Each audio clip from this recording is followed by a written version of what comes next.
Yo guys, we are back with another Danganronpa Another video. So we did a spoiler review of the game, and I just thought to myself, wait a minute, I want more people to play this game, so why didn't I make a non-spoiler review as well? And that's why we're here. I will give a non-spoiler review to the people who haven't played this game, and I've basically spoiled my answer as if the game's worth it. Yes, I 100% think it's worth playing. The game has a slow start, so if you don't enjoy the prologue and chapter 1, that's fine, but I recommend that you at least play up to the end of chapter 2. Play at least the first 2 chapters to completion, and then I think you can make your choice on if you want to keep playing, because chapter 2 is a huge improvement. The characters become more interesting, the story picks up, it has a much better mystery compared to chapter 1. Just in every field, you will see a huge improvement when you get to that second chapter. As for the characters, it's hard for me to say if you'll like them or not. I don't even know the general consensus on these guys, but what I will say is that there's a character for everyone. If you just want characters that are kind people who won't hurt a soul, then you got those. If you want some more twisted characters, you got those. If you want some comic relief, you'll probably get that too, because there are characters clearly intended for that purpose. Again, I don't know how you'll feel about the overall cast. I'm quite mixed on them, but I feel like every person will have at least 1 or 2 characters that they can gravitate towards. I do like how some of these characters are used in the story. It feels like the characters are aware of each other's presence. They hate some people, they like some people, and with others they feel neutral. How they feel about the other students also changes over time. The characters get put into different situations, so there's a lot of diversity in how the characters act. So I did enjoy a lot of the ways the characters are used. As for the story, I will say it's unique. It may not seem different in the earlier chapters, but it does take a crazy turn. So I'll say this. I think anyone will find the story interesting. I can't confirm if you'll like it or not, but I think by the end, most people will say, okay, that's an insane plot right there. But for most of the run, it will feel like a normal Danganronpa game.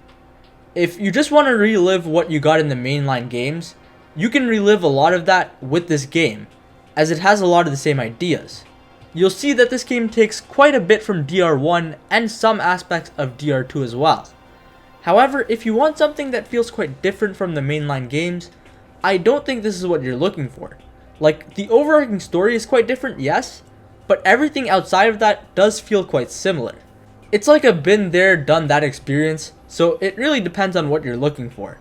The gameplay is also quite different from how it is in the mainline games. We have the same things in there, like we have the non-stop debates, rebuttal showdowns, Hangman's Gambit, the bullet time battle variant, and the comic book, but how some of these play will be different. I don't want to get into the specifics too much because that will pad out the video, but I will say it does take some time to get used to. Like in the first trial, the mechanics will probably be strange, but don't worry, you'll get used to it. Like by trial 2 and onwards, I was fine with the gameplay. The gameplay doesn't pad out the trials, so in that sense, it's really good. It mostly sticks to non-stop debates, and that's how I personally prefer my gameplay. But speaking of the gameplay, I will warn any new players that the Hangman's Gambit sections are not translated, so they will be in Korean. So yeah, you either have to guess or look up some guide. I honestly don't know, I just guessed and I was fine with that. I think there are also other short segments in the game that are not translated, so again, don't panic. You can get through the game understanding every plot point, so it's fine. It's just a few lines that go untranslated, and there are some parts of the game that are hard to understand, but I believe this translation is not at its final phase. This is more like a beta translation than anything, and that's okay. You can get through the game understanding the story and mysteries. We should just be thankful that we got an English version of the game because it released pretty quickly, so thank you to Zephyrum for doing the English translation. I will link their channel in the description. But at the end of the day, what matters is if you have fun with the game, and overall, I'd say I did enjoy my time with the game. And if you think about it, this is one of the only fan games that are completed. I mean, I'll be honest, I personally don't know any other completed fan games, but I feel like if there were a lot of complete ones, I would at least know a few more. So, why not just play this one while you have the time? Also, if you do decide that the game isn't for you, I still think you should give the sequel a chance. Super Danganronpa 2 gets a lot more praise than this one, so maybe that is the fan for you. And you don't really need to play this game to play that one. Like, there is a condensed summary of this game that tells you all you need to know to get into the second game, but at least give this game a shot before you go into the sequel, because you might end up liking it. So you wouldn't want to end up spoiling the game for yourself.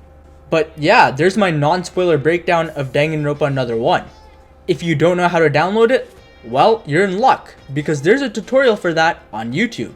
A person by the channel name of Full Throttle has a full breakdown on how to download both games. So thank you, Full Throttle, for your help with that. I will link that video down below. And yeah, that's about it. Goodbye.